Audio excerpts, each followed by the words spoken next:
За одоо үргэлжлүүлээд хэдүүлээ дараагийн асуултуудтай танилцъя. За тэгэхээр энэ дээр за дараагийн асуултууд дахиад шинэ асуулт нэмье. За тэгэхээр дараагийн асуулт маань юу гэхээр одоо хэдүүлээ. За энийг сонгох юм бол энэ short answer гэдэг нь одоо богино хэлбэрийн одоо хариулт бичих ёстой гэсэн үг. За өөрийн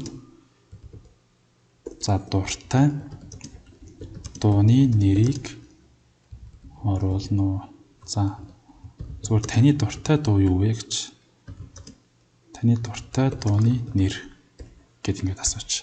За тэгэхээр одоо бид нар бол одоо дуртай дууны нэр дээр бол одоо олон сонголтууд өгч чадахгүй. Тэндээс энийг сонгоорой, тэрийг сонгоорой гэж одоо өмнөх асуултууд шиг одоо өгч чадахгүй болохоор богино хэлбэрийн асуултаар өгчээ.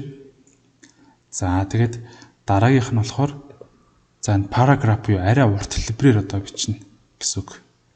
За та өөрийн бага насны талаар бичнэ үү? Бага насны дурсамжаас хуваалцсан уу? Дурсамжаасаа нэгийг хуваалцсан уу? Магадгүй нэг хэдхэн параграфт багтахгүй байж магадгүй.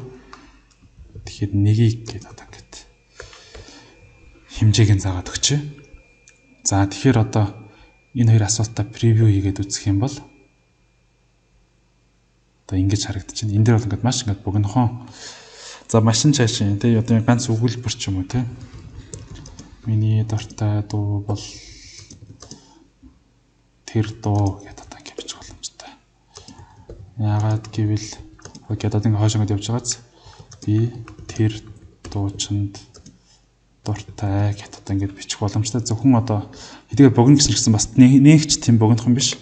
Харин энэ асуулт бол одоо нийлэн доошо интерментер дараад юм бичих боломжтой. Энд чинь интер дарж үзье. Тэгээ энэ дээр бол одоо ингээд интер дарагдахгүй. Энэ дээр бол интер дараад одоо би нийлэн юм ингээд бичих боломжтой. Энэ бол short answer. Энэ бол paragraph төрлийн асуулт байна.